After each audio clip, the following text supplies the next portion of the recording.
pickup artists, LARPERS of masculinity.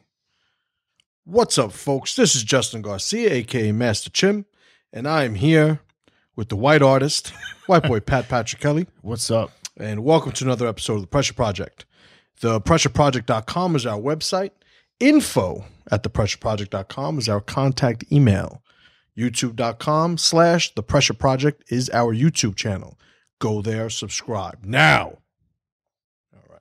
So today we're going to talk about the LARPers of masculinity, pickup artists, PUAs, PUAs, these guys, I didn't always know about. Yeah. To tell you the truth, it wasn't until probably the last 3-4 years. I remember there being a movie, the pickup artist. Like the phrase "pickup artist" is like, that's from the 80s, pretty a common. long time ago. Yeah. And I never saw the other one. What's the movie with Tom Cruise? Oh man, Magnolia. Magnolia. I was about to go Mongolian.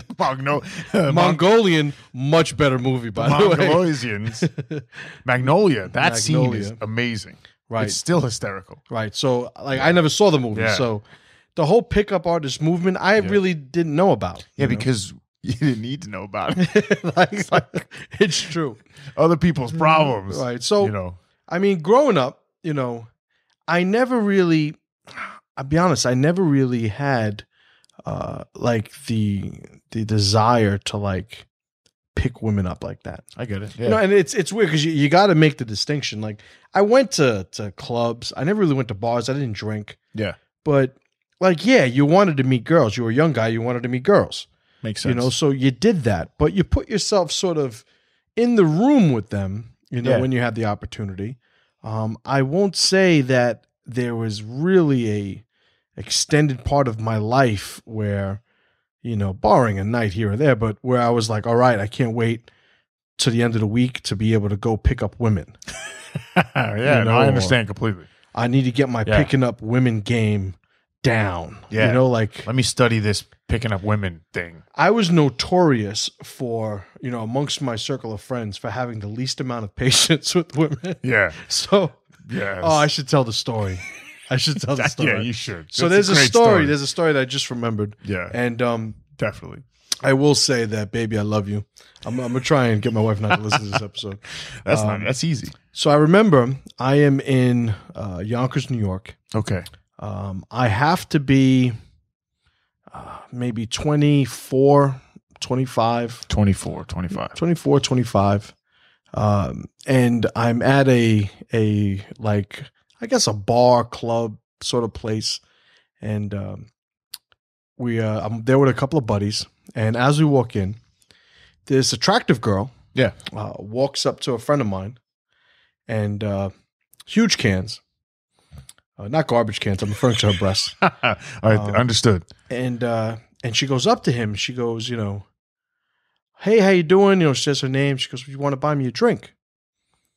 So now, of all of us there, the one friend she went up to was probably the best looking, but also the brokest.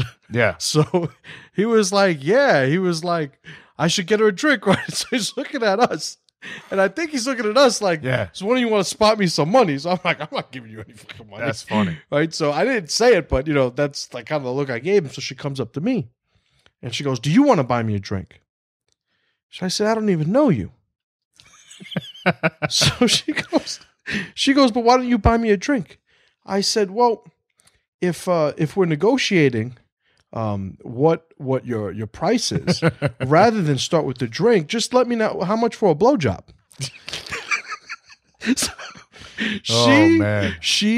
Her face drops. All my friends face palm, which I do to my friends constantly at that point in my life. I'm a much stronger group of guys I'm around now. True, very true. So they're all like, oh my God, here he goes. So, and I'm looking and I'm like, why? Is there an issue? I'm just trying to get more for my money. Like, we'd rather just, Oh, she starts cursing at me. Her friend is in front of me. And her friend she does the whole, like, She waits till her friends in front of or between us and starts like swinging at me. And, oh man. And I'm sitting there going, I don't understand what the problem is. We're just negotiating price. What's the phrase? It's what do I look like? We've already determined that. Now we're just determining a price. Right. So that is pretty much the narrative of my, my back and forth with her. And she is absolutely losing her mind. So I'm playing, completely like naive. Like, I don't understand why you're offended. Yeah. And I'm telling you, you're clearly a whore. So we've already determined you're a whore. Like I said, I'm telling her, you could work the drink into the price. Yeah, we can include some drinks. Like add $6 to whatever. Yes, no problem. She's losing her mind. All my friends now are hysterically laughing. All her friends think I'm like the fucking Antichrist. Yeah.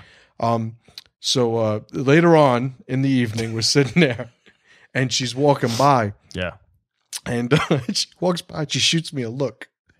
Right. Yep. So I look at her, and I wave. I'm like, "Hey!" Right. And it must have triggered something in her. Sure, triggered something. So she walks up to me. Right. I'm sitting down like a couch. Like a bunch of my buddies and stuff. And she walks up like there's like a table in front of us. She walks up to in front of the table. And she rips her shirt open. I have witnesses to this. Yeah. She rips her shirt open. She was wearing a bra underneath. It's not like, she went full cannage. Okay. No she ripped nipples. her shirt open and she was like, that's why faggots like you never get to see these. So immediately I went, whoa, let me buy you a drink. She like threw something at me. Oh, it's amazing. I was hysterical. That's so amazing. that was... One of my favorite stories. That was Master Chim in the bar scene. Yeah. As a young man. Understood. I had zero patience. Now, on the contrary, as rough around the edges as I always was, and a little crass and, in short supply of patience with idiocy, I was always a gentleman. Yeah. I always believed in being a gentleman. I always believed in speaking to a lady like a lady. I always believed in sort of following that sort of unwritten sort of courtesy and etiquette, sense of etiquette with a gentleman and a lady. Yeah. Just how I was raised, and it was really the only way I could respect a woman. Yeah. If I was able to basically treat her respectfully and have her, reciprocate that respect. But the operative word in that is lady. Right, exactly. So I remember going out and, I'd have plenty of friends and they, it was all about picking up girls. And I'm not going to say that it wasn't like that when I was a teenager, like when your hormones are racing. It's like, you want to go and you want to meet girls. And, sure. I remember I used to be in clubs dancing at some point. So you could imagine, how awesome, how sort of out of control my hormone levels were. They were causing you to dance. I was dancing, wiggling in front of people. But very soon into my adulthood, it just became something that I was just not interested in doing. Understood. I always had girlfriends. I always had, I always dated and stuff like that. But from my earliest memories, I always wanted to be a husband. I wanted to be a father. Like I wanted a tribe. I wanted a big family. Yeah. I've always said, I've said it on a podcast before, I wanted to homeschool when I graduated high school. Yeah. Like I made the decision to homeschool. At 17, 18 years old, not married, no children, but that's what my head was. So I always conducted myself accordingly. And I don't think it's any surprise, I was always a guy that I wanted to do manly shit with my boys. Yeah. I wanted to hang, I wanted to play sports, I wanted to lift weights, I wanted to fight, I wanted to argue, I wanted to even play video games, I wanted to basically hang out with the fellas, and that's where I found my catharsis, right? So I was never the guy who, we all had those friends growing up who was always with his girlfriend and sort of existed as a component of that relationship. Yep. Took his girlfriend everywhere. He was the guy that would walk in on like the fight night and you're like, oh, I didn't know we were bringing our girlfriends. Yeah. He was that guy. I didn't know that was part of the equation. But then I also had the guys who, every time they meet a girl, she's single, hook it up, give me a number, what's she about? Like, and they wouldn't stop. Every woman that they saw, they felt the need to mount, to get in their pants, to mount. very perfectly. To mount. They wanted to make the beast with two backs. Yeah, the beast with two backs. So, what about you growing up? I never really did that either. Like as far as Well, having, you were a virgin when you got married, right? yeah, of course. I'm still a virgin. No, no, I never really like chased after women like that ever. Not really into the club thing. Never was trying to use pickup lines. Generally I met people, friends of friends, and just everything happened organically. Organically, right? Yeah. I never had to really run around and try tricks and stuff like that. Right. I never really identified with that mindset and the way people did that at all. Right. Right. No, and there's something to be said for, like I was a fairly confident teenager, fairly confident young man, and obviously that's the one thing when it comes to men, hooking up with women, or men, being attractive to women, I think is better. Confidence has always been a key, and I've always been a confident man. Yeah. Even though, I was always notoriously like the shortest, I was always the Joe Pesci of the group. I was shorter than everybody, but had the biggest mouth, the most, so I had the biggest chip on my shoulder, and, I never lacked confidence. And that's the key right there. Like, right. So it was never an issue for me. No. It was never a sort of void that I felt I needed to sort of patch, like I have never met women. I've never, I've known guys who were 17, 18, 19 years old that never had a girl, never hooked up with a girl, never and then what happened is those guys, it became an issue. Yeah. It's like we don't really think about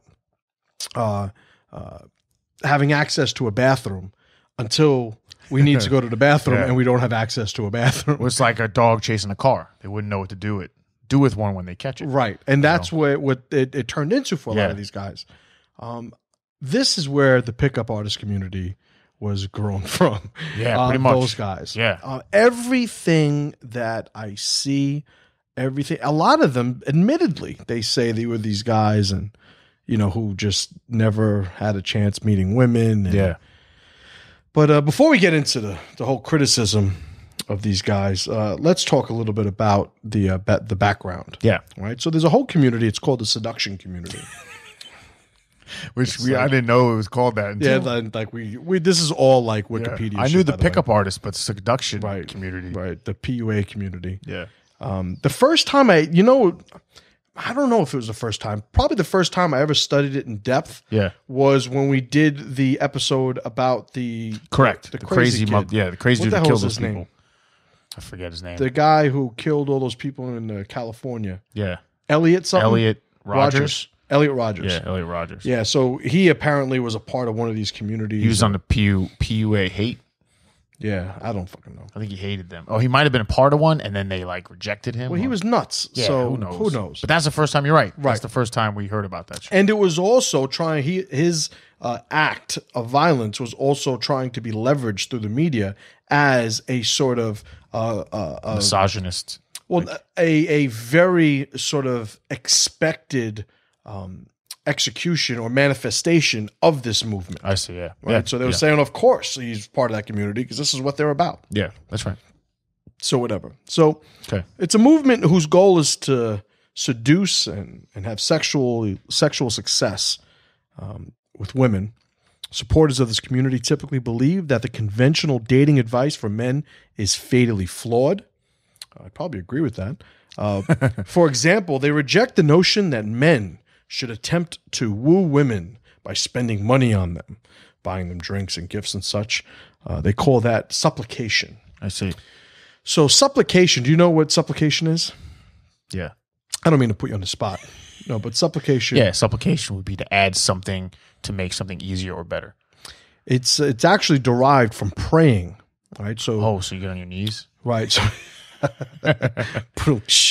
it's you would say when you are praying or asking somebody for a value either for yourself or for somebody else, they would consider that supplication. So pretty much, they would say these gentlemen using that definition, the origin of the term it would be buying a girl a drink is like asking her to be nice to you through this offering. You're greasing the wheels. Right. There you go. So too many jokes. I had to press delete. Understood. So they call that supplication. Let's go over the timeline. I'm gonna let you do that. So I'm about to sneeze. So. Timeline. All right. So 1970, the modern seduction movement starts with the publication of How to Pick Up Girls by Eric Weber. And he's the first modern pickup artist. Okay, so that's the first thing. In late 1980s, the seduction community itself originated. You're such a great reader. Well, this thing's like the text is like screwed up from the print. But anyway, in the late 1980s, the seduction community itself originated with Ross Jeffries and his students, who I think Ross Jeffries is a comedian or something like that. No. I'm getting confused with someone else. I think his name Ross Jeffries? No, it's something else. He's the guy that's always on the roast. Yeah, that's what I'm thinking about. Ross Something. Yeah, not the guy. It's not the same. Is guy. it Jeffrey? Is it might be that. Yeah, Yeah. that's what it might be. Huh. Ross Jeffries, not the same guy. And if you've seen his face, he's like the son of Mask. Is he? Yeah, Handsome man. handsome guy. 1994, Louis DePayne, then a student of Jeffries, founded the news group Alt Seduction Fast. Alt Seduction Fast. I don't ASF, know what the hell that means. which marked the birth of the community. So that was when it actually became an online movement. Right.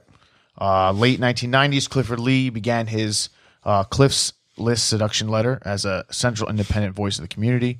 1999, the community was brought to greater mainstream awareness with the film Magnolia, which Tom Cruise portrayed a charismatic yet embittered and emotionally troubled pickup guru who was loosely based on Jeffries. Right. That's the one where he's like, respect the cock. Right. Tame the cunt. We got to put that clip up because that's it's really funny. We'll put it up. It's funny. After that, 2000, the first commercially successful seduction pickup book was a manual by Tariq Nasheed. Tariq Nasheed, The Art of Macking, and then he came out with a couple of the books, The Mac Within, The Holy Book of Game, and The Elite Way, 10 Rules Men Must Know in Order to Deal with Women. The Mac. The Art of That was a movie in the 70s, The Mac. Yeah, The Mac. Yeah, Richard Pryor. He was, yeah. Yeah. Blaxploitation. Yeah. Anyway, 2005, journalist Neil Strauss wrote The Game, Penetrating the Secret Society of Pickup Artists, and expose on the seduction community, which was, I guess, against this, but it made it very popular. No, it wasn't against it wasn't? at all. He considered himself a protege of that other hand Jeffries? job. No, the Mystery. Oh, yeah? Yeah. All What's his full name? You want us to go there? Mystery von Fagatron. Okay, we'll talk about him later. Yes, we will. So, but he was his protege. So Mystery took him under his wing. Mystery being this, he's the unicorn of the episode, by the way. flash forward. Just throwing that That's out a flash there. forward. He's No such a douchebag. That Oh, guy. my God, the Holy worst. shit! I had to subject myself to probably a half an hour of watching various videos of Yeah, him. we'll never What get a that back. complete douchebag. But anyway, we'll say that for later. Yeah. But this guy, Yeah. became his His Mystery protege? took him like under his wing. Under his wing. His big velvet gay ass wing. His big velvet cape. and showed him how to do this thing that they do. So this book reached the New York Times bestseller list and made known pickup and seduction techniques to a wider audience. Then in 2007 and 2008, the community was further publicized with the television show The Pickup Artist on VH1. Which starred Mystery von Fagatron. Yes, it did. Which I've never seen that show. Right. So We saw that. No, we watched that one clip and it was unbearable. completely unbearable. Yeah. It was So bad.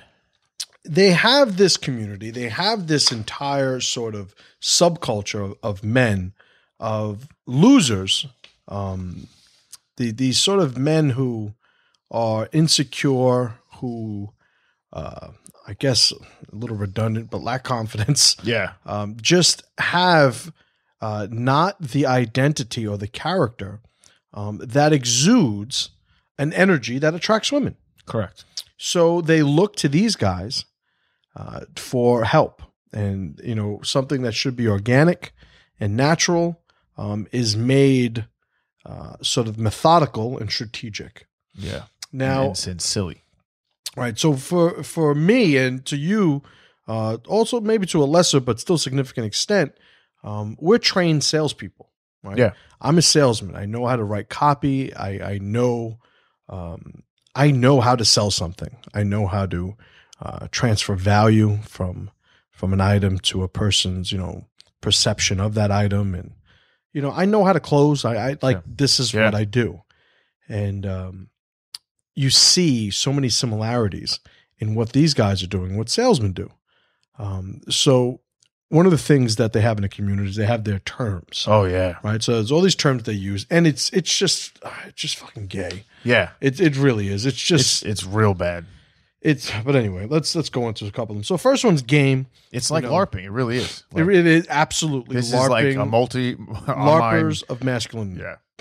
So game. Now game is something that a lot of people are familiar with. It's it's basically your ability to convince women to hook up with you, to connect with you, to be attracted to you. You have a inner game and outer game. Inner game is the understanding of psychology, manipulation of confidence and self-esteem. The outer game is your ability to appear persuasively attractive. Fashion sense, like these guys have. Right. They get their eyebrows done like trannies. Hair did, nails did. That's right. They do it all up. They're fancy. So next is the AFC. AFC. Which is not a division of professional football in the pickup artist community. It stands for Average Frustrated Chump.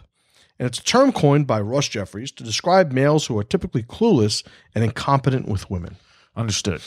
So stopping there for a moment. Yeah. When we build tribe, we need ritual. Correct. Language is ritual. It is. These terms are ritual. Yes. So what you'll see that this entire community was designed completely effectively and by people who understood how to do this. And that's what you'll see. And it's just a matter of time before, when studying this community, you see that there is a selected few just feeding off a bunch of basically volunteers to be victimized. 100%.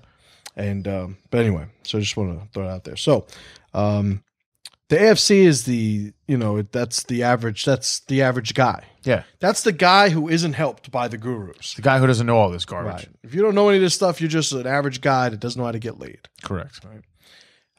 Next, we have the AMOG. AMOG. I think that's they a actually character. say AMOG. Yeah, I think that's a character in The Lord of the Rings. Might be. Alpha male of the group. Yeah. And it's a reference to a competing male who is usually either befriended by the pickup artist or, if necessary, ridiculed. Understood. So meet a group of girls. There's a guy there. That's the AMOG. Yeah. So he's got to be dealt with. Yes. Either recruited or crushed. Right. Next is sarging. Yeah. Which is a verb. Sarging. Sarging. The practice of going out with the purpose of meeting women. A term coined by Ross Jeffries after his cat Sarge. Okay. A pickup artist can sarge alone or with the wingman. Yeah. With the wingman. There's one, dude, I don't was it on your sets. We got to talk about sets. Well, is that here? No, it's not. It's not here. But it should be because that's. All right, so we'll talk about that last. Okay. Negging. Negging. Negging has been described as the practice of giving woman a backhanded compliment, such as nice nails. Are they real? To weaken her confidence and therefore render her more vulnerable to seduction. Yeah. It's going up to a girl who may be having weight issues. Yeah. And saying, I love big women. Justin, what's your name? Yeah. Bertha. Pawning. Pawning is trading or discarding an unwanted woman as proof of the PUA's own social value. So it's the whole, dismissing women in view of other women to show your superiority. Whatever. And now in different cultures, there's one thing I'll just note.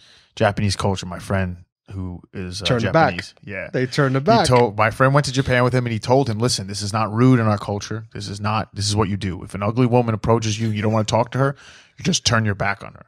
Well, and she'll understand and stop talking to you. But this is what fucking Hedan said. Yeah. That I had on the podcast. He was talking about that he was seeing a girl, he thought it was going good. Then she just disappeared. He said she just disappeared. Yeah, but he's like, but this is how they do it. Yeah. So he's like, all it's right. almost like it would be rude of you to talk to her and let her think that you're interested. As soon as you're not interested, you just turn your back. And she's like, okay, he's not interested. And they move on. It's like not an insult. Everything's math to those people. But that sounded... +1? No, minus. That's just... that story. Right. Anyway, back to this. Next one. Going caveman. Great. This is an interesting concept. Yeah. Going caveman in the PUA community is escalating physical contact while reducing verbal contact. Sounds great. Going caveman. Yeah. I didn't realize that was going caveman. That's going caveman. Oh, now this one. Yeah. Oh, man. Last minute resistance tactics. That's bad. So they call them LMR yes, tactics. LMR tactics. Are tactics designed to convince a woman to have sex after she has indicated that she doesn't want to. Awesome. It's like, please. It's like... Pretty please. Yeah. Pretty please with sugar on Please. top. I dare you. Give you $1. I double dare you. I double dog dare you. Well, there's my dick. What if I just... Yeah. I didn't take it out for air. Don't just stare at it. Eat it. No, You're right. Get out of control here. Start getting nuts. So Yeah. this is... But, I mean, I will say that this is the tone in which these guys are described. Yeah, pretty much. It's like, you have to be fucking kidding me. Yeah. With what these guys say. Now, a set is a group of women, right? Correct. They have the 2 sets, 3 sets. Right. So it's a term to describe like a little group of women in Correct. one of these social settings, in a club, a bar, what have you. You're supposed to approach them in 3 seconds. There's like all these This rules. whole Oh, crazy- did we write them down? I have them, but you didn't they're write them down? Find them. We got to I don't know how I didn't write them down. They're on. I have them. I What, you memorized them? came down Are you a close. poor? I'm a poor. No, they have the 3-second rule. You have to make contact with the set. No, what are the 5 steps that one. that who's it, Mystery Von Fagatron? He's the one that did it? I think that's where I got them from. Yeah. All right, so this guy has these rules. He has all sorts of rules, and it's funny. Like when you talk about business, right, and advertising, marketing, and such, and you really want to build a tribe, right? I'd spoken about during the business episode, the Seth Godin book, Tribes, and he talks about your fans, your herd, your consumers. He refers to them as a tribe. And when you see everything that they're doing, I had mentioned before, you see that's exactly what they're trying to create. They're trying to create this tribe.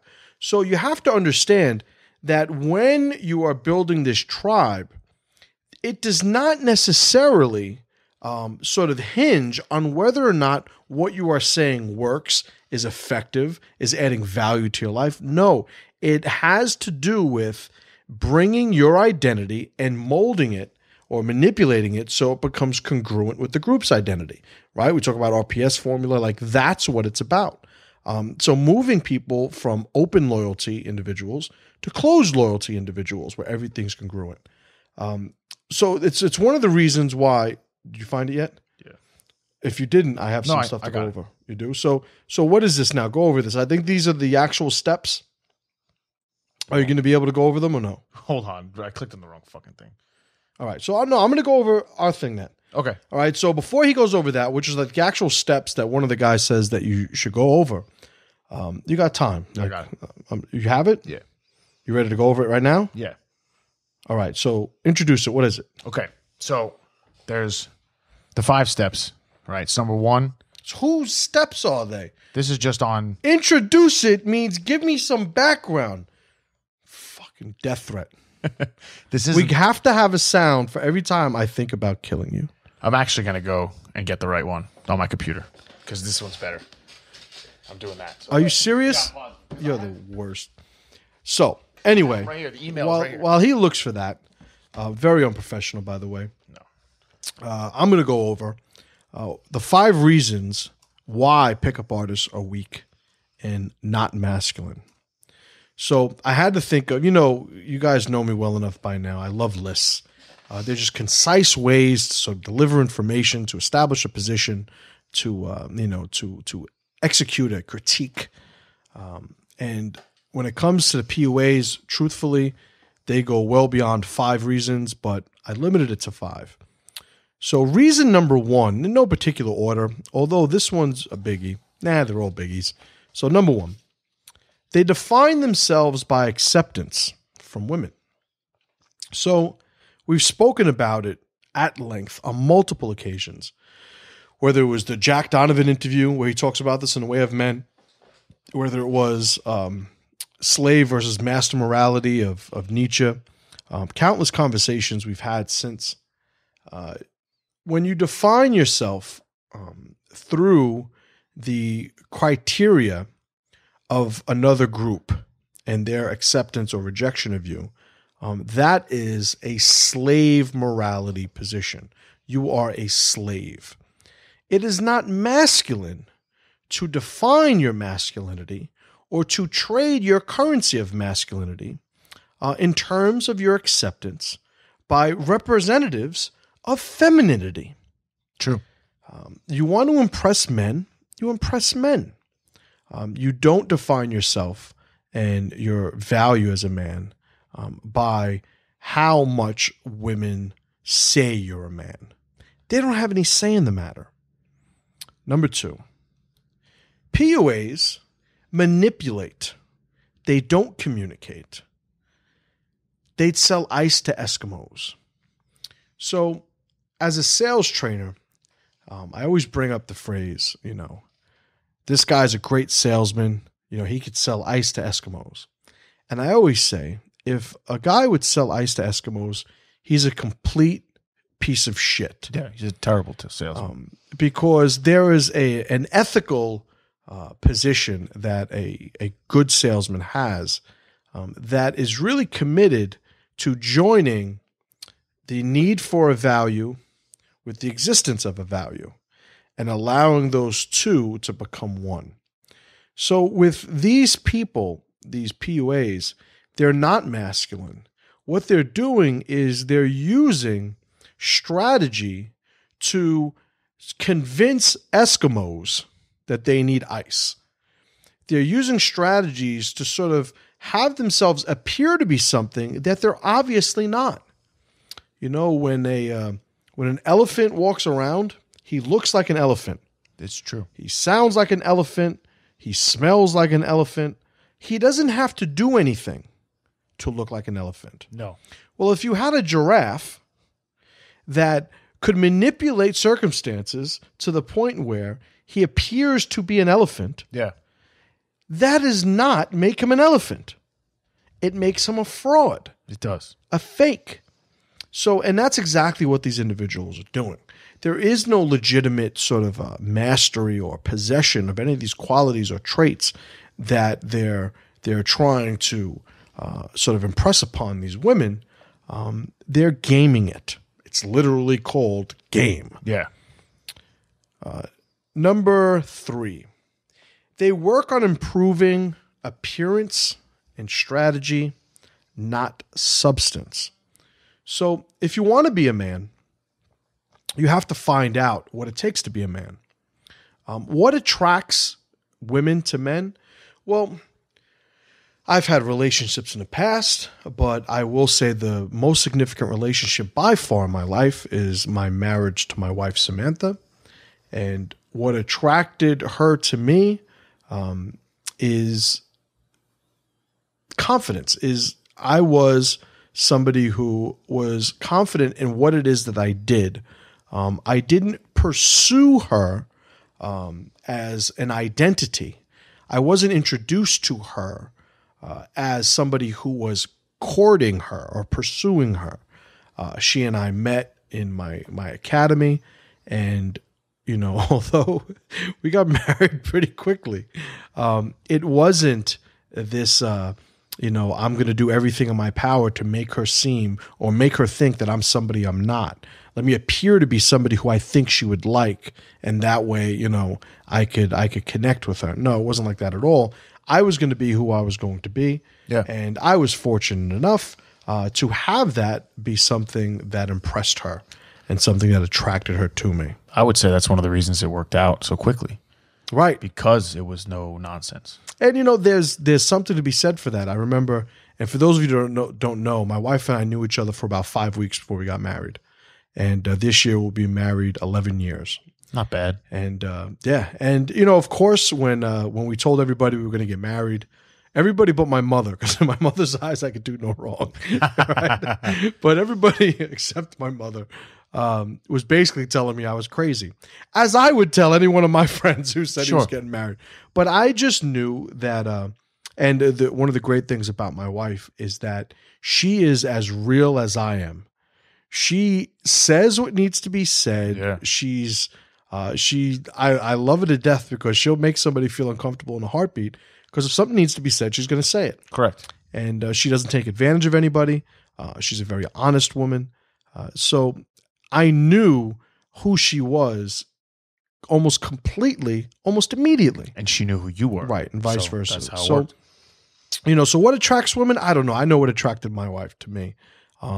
And it was confidence. It was honesty. It was just sincere communication of what I was about. Yeah. I remember during our first date, I think we were going to see a movie, and we went to the diner after, and I asked her about religion. I asked her about homeschooling. I asked her about breastfeeding. It's like, yeah. And that was one of the jokes. Like, she's like, who brings this up in the first day? And I said, I just want to get this shit squared away. Serious people. Because if we're not, meshing with this stuff, then I might as well stop you from ordering dessert. Get you the hell out of here. Yeah. No, but so what attracted my wife to me, being myself, and with these guys you don't see that, and you don't see them looking to improve who they are. No, you don't see them looking to improve their value, as a man, their value of or their skill of being better at being a man, as Jack Donovan would say. Correct. Number 4. They have no value in a group of men. So when you see a guy who prides himself on his ability to sleep with women, he's a novelty in a group of men. He's the guy who, even A-Team had face, right? That's funny. He's the guy that's who he is. But he's a novelty in an almost jester-like capacity. True. He isn't somebody that you necessarily, if that is his only identity, he isn't the guy you bring to war. He isn't the guy that you ask for help in business. So many significant manly, masculine things he is not inherently qualified to participate in. True. So these guys, these pickup artists, part of their culture is just working towards convincing women to sleep with them. That doesn't impress men. No, it doesn't. It impresses, adolescent-like males. Yeah. It impresses, weak, insecure, pseudo men. Yeah. But real men aren't impressed by that. No. In some of the more serious circles we travel in, we never talk about this stuff. And, it's funny. You say that, and, Pat and I are fortunate enough to have the opportunity to train and hang out with and spend, significant time with some great, great men who we respect greatly. And, when you're hanging out with men, with serious men, the girl doesn't walk by and everyone goes, oh man, look at the ass on her. Yeah, no. It's almost like if you're the guy that says that, you're the guy who's like looked at as like a child. Right. And I'll be honest, like that was something I had to get used to because I'm so used to hanging out with weak men. Like the girl walks by, I'm waiting for the comment on her tits, Yeah. But when you're with a strong group of men, it's like, why? Who cares? Yeah. Like, what does it matter? It doesn't add to our conversation. It doesn't add to what it is that we're doing or our identities. We're family men, we're about legacy and our children. Like none of that matters. Not even a little bit. So they have no value in a group of men, these pickup artists. Number 5, and remember I said, I can go up to 100. Yeah. But number 5, they have no value in their ability to operate as men in a tribe. So, I always talk about, when the invaders hit the door. Yeah. And the invaders are at the wall. The men run to meet them. The women run to protect the children, each with their own responsibility. Yeah. And then there's a second group of men who sit there and just say, or there's a second group of people who sit there and just say, this is all unfair. Yeah. So it's like if you had to put them into one of these, you had to put them into one of these groups. Being a pickup artist or a manipulator of women does not give you any inherent value or sort of qualification in either of the first two groups. No. You You're know, completely useless. like you are useless when we need a man to be a man in a tribal sense. Correct. You know, if you think in terms of getting married and having kids, it's what is the value of being, persuasive for women aside from finding your wife? Yeah. And once you find your wife, like that whole skill set is now disposable. Correct. Useless. I don't need to know how to pick up women. No. I don't need to know.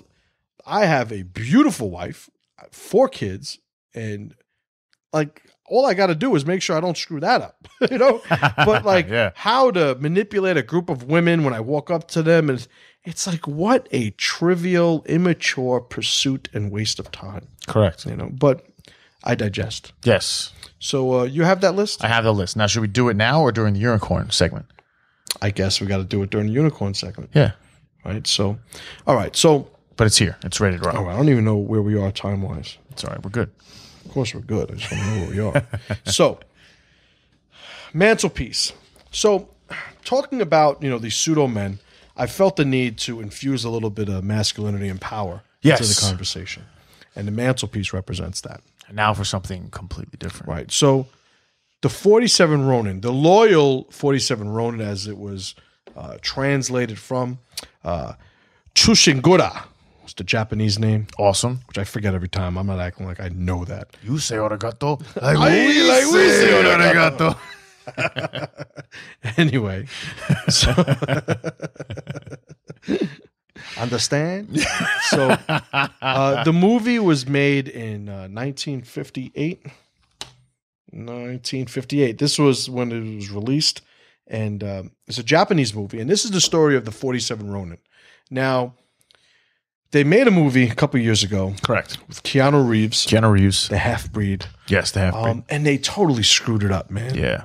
They completely screwed They it should up. just called it something else.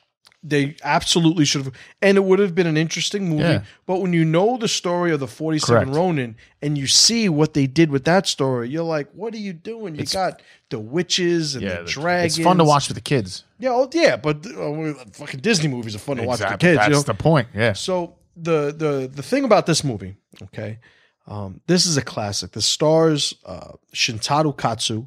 Now, I happen to be a tremendously sort of avid fan Yes, you are well versed. of Japanese cinema, specifically samurai, even ninja, cinema. You have a PhD in samurai and a master's in ninja. Right. It's true. It's true. And although this isn't, directed by Kurosawa, it's directed by Watanabe, but Shintaro Katsu, See? You know your stuff. who stars in this movie, was also one of my favorite Japanese characters of all time, Yes. which is Zatoichi, which is the blind samurai.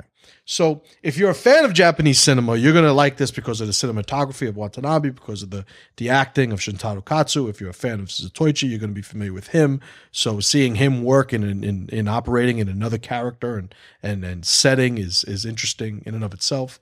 But when you talk about the story of the 47 Ronin, and you talk about a brotherhood and a commitment to an identity, and you see how it has absolutely nothing to do with women. It has nothing to do with that. These are masculine men. These are men of honor. Similar to the Keanu Reeves story, you have a lord and he has 47 samurai who are his own. He's insulted by another lord in the emperor's castle, and he assaults the other lord. He's ordered to commit seppuku, because you can't do that in the emperor's castle. And his samurai become Ronin, and they basically disappear into the different towns, and they plot secretly for a year to enact revenge. And they know that at the end of this, they're going to have to kill themselves. Correct. Because that's the only way they could preserve their honor and sort of cap the entire, journey with honor. But what they do is they all go to the memorial where their lord is buried. Yeah. And they all commit seppuku at his grave. At his grave at It's the end. like, Amazing. chills, but Yeah. no women. The None. women have nothing to do with it. And it's not a knock on women. It's just that we don't need women to be masculine. No. So It's not part of the story. It's not part of it. No. So when you talk about, these LARPers, you see how when you deal with actual real areas of masculinity, you see how they never even cross the threshold. They're fugazis. They are. You remember what was the movie? Fugazi, Donnie Brasco. I'm not talking about that. Fugazi is an actual word that I use. It's not connected to a movie. I'm from the area where people in the movie were being sort of shown. That's a good point. So I used Fugazi before I ever saw Johnny Brasco. I understand. Okay. Anyway. Yeah. I digest. What movie are you talking about? I don't know. Oh, they had the plot to kill the leader of North Korea. Oh, The Interview. The Interview. Yeah. Well, in The Interview, yes, you see that there's a part where they show a fat kid eating in front of a fake town. Yes. And who's the guy? One of the actors, not the fat one, the skinny one. Seth Rogen, James Franco. James Franco. Yeah. So James Franco, when he finds out that the town was fake, he loses his shit. He's like plastic fruit. Right. So he loses his mind. He goes insane. Well, these guys are fake towns filled with plastic fruit.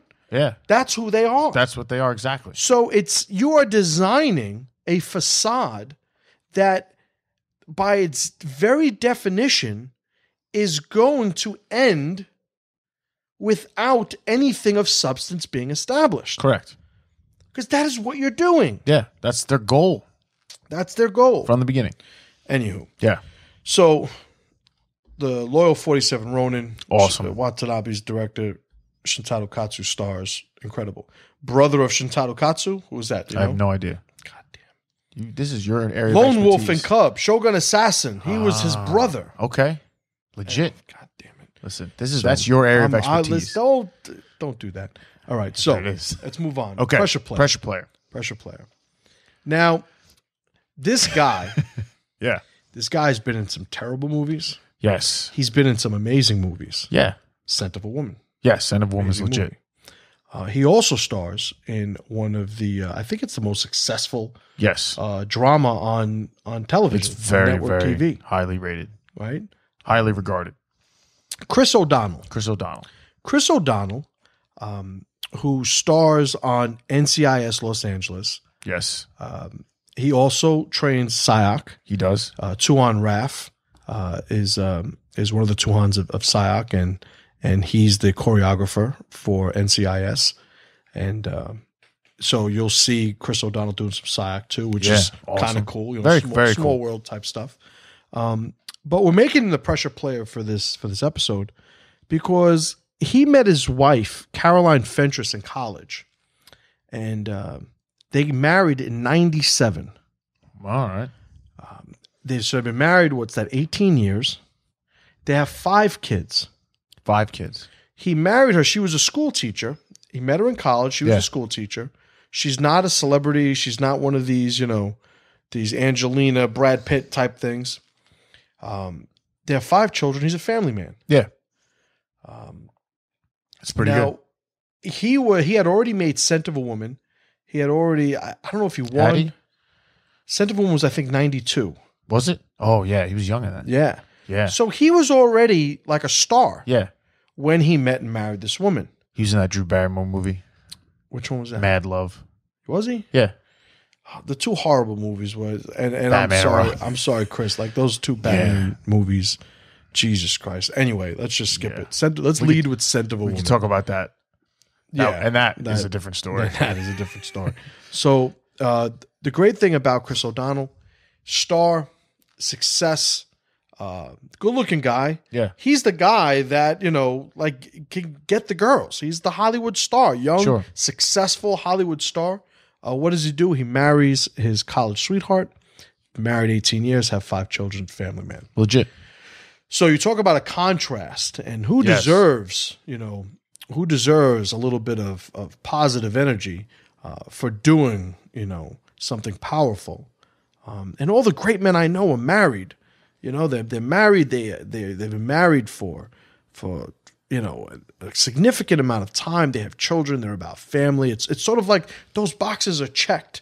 Yeah. Now that's part of the foundation of who they are, from which they could reach these other heights that otherwise wouldn't be accessible. Correct. In their own personal development. But Chris O'Donnell, he gets a kudos from us. I think LL Cool J is also married to who's also on that show. Yeah, he's married. Yeah, I think the 5 kids is what did it for me with Chris O'Donnell. That's what put it over the edge? I was like, you know what, 5 kids, man. 5 kids. That's a family. Yeah. I don't know. LL might have 5 kids. I have no idea. I don't know. Are we racist for not considering LL Cool J? No. He also does SIOC. Yeah, he does. Right. And he's like a worker. Yeah, he puts it. Well, the guy's an athlete. The guy's, I've been listening to LL Cool J since I was in like the 8th grade. Ladies love Cool J. Ladies love Cool J. All right. So, Unicorn. Yeah. Mystery Von Fagatron. We gave him that last name, admittedly, but we think it's appropriate. Now, Mystery is a 6'5" clown. Yes, magician clown who does magic. Yeah. He's a magical clown. Magical clown from Canada. Yes. Oh man, and he hit the trifecta. He's a magical clown from Canada. That sounds like we made it up. He's like 6'5" or 6'6" or like some He's obnoxious height. He's tall. He's so tall, it's obnoxious. It's obnoxious. He's obnoxiously tall. He wears stupid clothes. Retarded. Well, he's a clown. Yeah. And he positions himself as the world's greatest pickup artist. Yes. Now, 2015, the industry, through my research, I found, has gone through some changes and evolutions. But at one point, it could be argued that he was accepted as the top guy. Yeah. So much so that he was the star of the VH1 television show. The Pickup Artist. The Pickup Artist. Yeah. So he has, like so many of these gurus in this niche do, he has his own system, which was called the mystery method. He has you can go and spend a couple $1,000s and go to one of his weekend retreats to find out how to trick women into sleeping with you. Yeah, which costs a lot of money. I mean, it's ridiculous. But I saw a video of this guy. Now I gotta say, one of the things that I'm willing to acknowledge is that if the guy is honest. Yeah. And the guy is honest in what he says he's going to do. If the guy is honest to these women. Yeah. And if the guy is acting in a way that's respectable, even by masculine standards, I would have to say, all right, maybe I, judge these guys a little too quickly. Yeah, sure. Women like meeting men. Not all women are looking for a husband. So, if you're a man looking for a one night, interaction, sure. There are women who are equally looking for maybe this short-term interaction. So when I watched the video the first time, I said, let me reserve judgment and just see what this guy's about.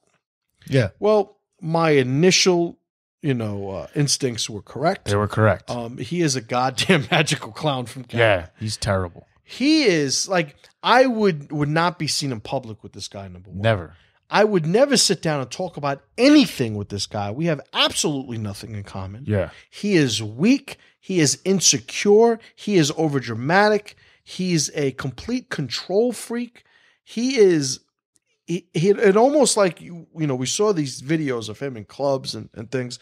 It's almost, you could have told me that he was a woman trying to convince women to have like a lesbian fling with him. He's a lesbian converter. He is not masculine in any way, shape, or form. Not at all. And when you see him, you hear him deal with these women and you see him doing all of his steps and implementing his strategies and stuff. And it's just pathetic. It's absolutely pathetic. And it doesn't take long to figure out, he's praying. And when I say pray, understand, these women are adults. Sure. So I'm not saying, he's raping them or like, no. But he is clearly searching for the low-hanging fruit. Yeah. And looking to basically just impose himself on them psychologically and manipulate them to the best of his ability. So it was absolutely just disgusting watching him operate. It was horrible. So let's go over his steps. So when the Pua spots a set. So let me ask you something. Yeah. How many steps are there? 5. So there are 5 steps. So if you just start reading the steps, like they don't understand that we're now into the steps. Step 1. Of 5. Of mystery steps. Mystery. Now, is this the mystery method? This is part of the mystery method. Yeah, these are all taken from his method. Right, so this is part of the. This is like a very method. brief summary. I have to buy it to get. Right. But this is all information that the people need to hear. Okay. So this is excerpts from the mystery method. These are 5 steps of picking up women. So step 1, the PUA spots a set or a group of women to approach. According to mystery's group theory, attractive women are always out in groups, never alone. So, So if you see an attractive woman by herself, she's not real. So girls, if one of your friends is really hot, you know you're one of the floaters that she brought with her. That's funny. So approach the set within 3 seconds, the 3-second rule, to evoke spontaneity and self-confidence. Okay. Number 3, deliver an opening line like, "Oh my God, listen to you guys. This is just like watching The View." That's an opening line. Or, "I've only got a minute, so I've got to tell you about," and then say something. Mystery recommends including a false time constraint in the opener to stroke a woman's anxiety. Scarcity sales tactic. That her potential suitor may leave. Scarcity right there. I'm only going to be here for a couple minutes. Right. Number 4, after ignoring the romantic target by talking to her friends, the PUA tosses out a neg or a critical remark her way to give the appearance of being disinterested. Something like, "Your hair is beautiful. Is it fake?" I love fat chicks. Yeah. Like that one. So number 5, once the target assumes the PUA isn't into her. Isn't into her. So you want to get her to assume that you're not. Right. And he's not all that into you. You want to play coy. Yeah. She naturally wants to gain his physical affection. At that point, the PUA can use magic tricks, mind reading, word games, or such other chick crack to provoke her sexual interest further. So, I mean, this is probably as pathetic as it gets. So he's talking about how you can go up to a girl. Yeah. In 3 seconds, you have to go up to them. You 3 gotta seconds. Say something spontaneous.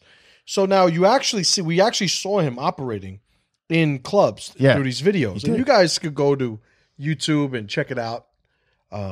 And he comes off as awkward. He comes off as fake. As homosexual. Fucking gay. Yeah. There's one video that we saw that he was talking to some girl, and you could tell this girl was probably just a sweet girl, not much self-esteem, and her body language was it was really just weak and passive, submissive. She looked away a lot, right? And he was overbearing, and at one point her 2 friends and a guy come over, correct, and he introduces himself like a complete obnoxious asshole. They're standing, he's sitting, isn't that what it was right? Like? And he's being like a dick. He's being like, if you'd imagine like a really rich kid who's around regular people, like the rich kid doesn't know how to act. Like this is how he's conducting himself. It's terrible. And it's hilarious because as he's talking, one girl just walks away. Yeah. And then the other girl walks away. And the original girl he's talking to is basically like, you could tell she's like stuck there. And he starts talking to the guy. Yeah. Now, the body language of the guy that Mystery's talking to is like, this guy's such a fag. Yeah. The guy says, "Hey, I'm Jim. What's your name?" And he goes, "Mystery." He goes, "My name is something else." He was like, "But my friends call me Mystery." And you look at the guy's face. And he's like, "It's fucking, my friend's over here talking to a gay guy." Like, what the fuck?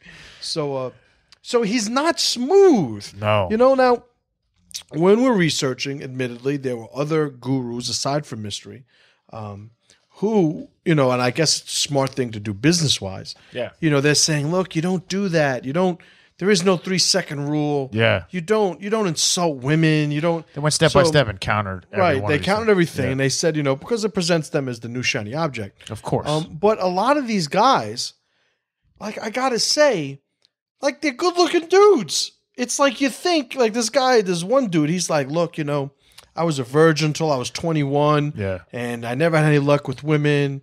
And this dude looks like he could be on the cover of a fucking Fabio novel. And it's like, you're a liar. Yeah, you're full. Maybe you didn't sleep with women until you were 21, but you were getting laid, goddamn it. You're too goddamn handsome. Yeah, that's funny.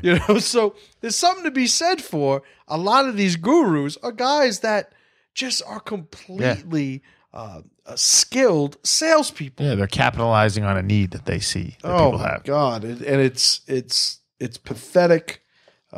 When you have a guy who sees this as the only means to feel more like a man. Yeah. I think of they sell those machines to make your penises big. The pump?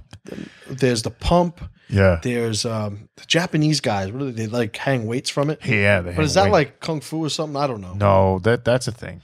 I don't know if they're doing it to make their penises Not for longer. kung fu.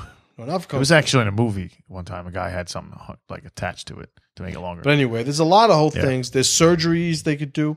I remember, what is it? HBO had a Real Sex episode. Real sex, yeah. And they featured that. And they featured men who Got used augmented. things, who had surgery and stuff. Yeah. And when you see these men, it's almost like I'm referencing a reference now. Yes. But when you hear people who talk about, I'm rich, but I'm not happy. And I thought once I had the money, I would be happy. Yeah. But I'm not. But the guy who's broke is like, man, give me that money. You don't know. You're full of shit. Yeah. But when you see these guys who got their penises enlarged, you see the same thing. Insecure men who are overvaluing their appearance, who have absolutely zero confidence in their presence, and they're not connected to other men. Not at all. Like there is no tribe, No. So, the phrase is steel sharpens steel. Yeah. Steel doesn't get sharpened by freaking ice cream, by roses or, by floppy fucking magician hats like that idiot was wearing. Yeah. It's not steel sharpens dildos. Right. Dildos sharpen steel. Dildos sharpen steel. Right. No. So doesn't work. So when you see these guys, these pickup artists become subjected to these basically sales messages, and become part of this community and start treating this as if it's a real thing. Even the guys who say they get results, you still see, and maybe it's more apparent to real men.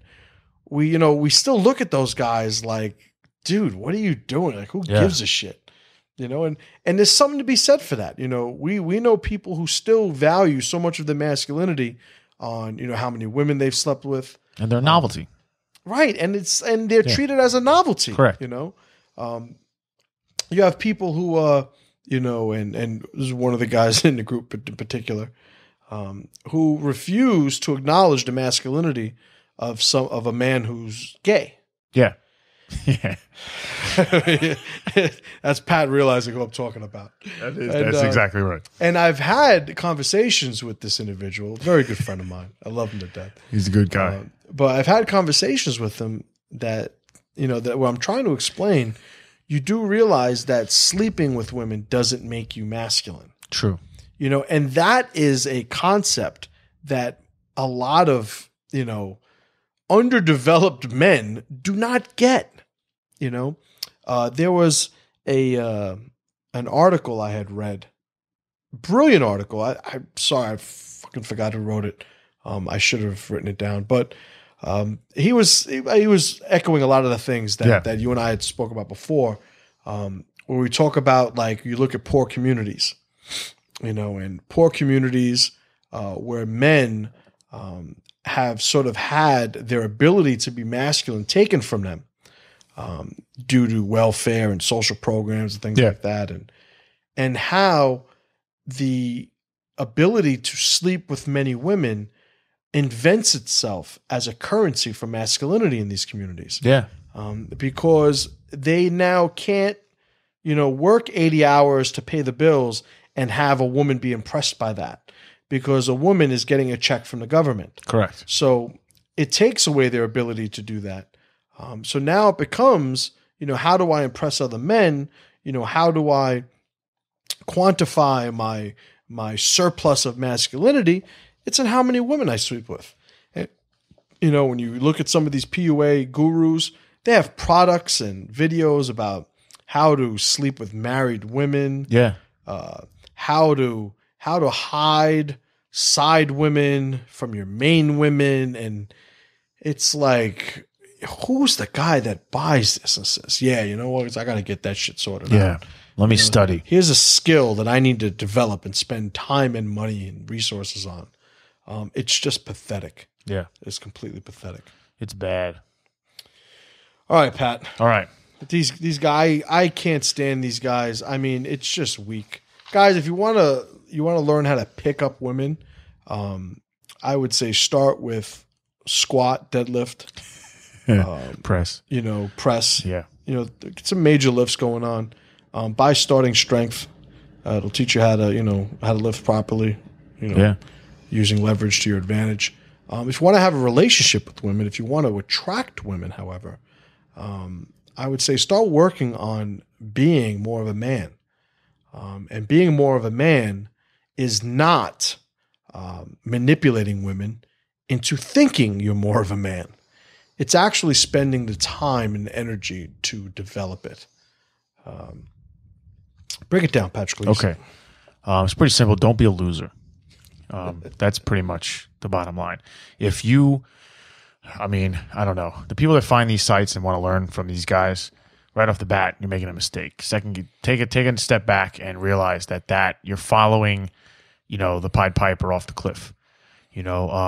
It's terrible. These guys don't know what's going on. These guys aren't attracting the women that they might attract the women you think you want, but they're not attracting women that you actually want. They'll be attracted to you because of what you do and as a man, how you act. So if you're starting to look at this stuff, you're on the wrong path. You need to kind of figure out who you are, why you do the things you do, and then you'll find a strong woman. That's the key. So forget this garbage and just stick to who you are. Well said. So if your skill set sort of is equal to what it takes for a man to rent a prostitute, when it comes to engaging women in sex, there's really not much to be said for your level of value when it comes to women. Pat just mentioned it, and it's a perfect observation to make. If you are not a strong enough man to attract a strong woman, then you have work to do. When, and I speak from experience, when that is sorted out, everything seems to take care of itself. I've been with my wife for 11 years, and I have never had a stronger woman in a relationship than my wife. I grew up, I never had a problem with women. I never had a problem getting girls. I had the high school girlfriends. I did all of that. But I was never somebody who looked to sort of establish my identity as, as a womanizer, as a guy that can get laid constantly. That, I always wanted to be more than that. And honestly, I just never had the patience to deal with obnoxious women. So guys, it's one of the things that we talk about all the time. We need to be better men. We need to be better at being men. And you need tribe for that. You need tribe. You need other men. As Pat so eloquently put it, dildos don't sharpen steel. I like it. All right, folks. Thank you for listening. We appreciate the time spent with us. This has been an enjoyable topic. Mystery Von Fagatron, if everybody knows him, tell him that I said he's a complete goddamn loser. He should start listening to The Pressure Project. Yeah. ThePressureProject.com is our website. Info@thepressureproject.com is our contact email. go to our YouTube channel, youtube.com, The Pressure Project /The Pressure Project, and to subscribe. We're getting subscribers every day, and we appreciate you guys' support. We look forward to speaking to you on the next episode. And as always, brothers, pressure to power.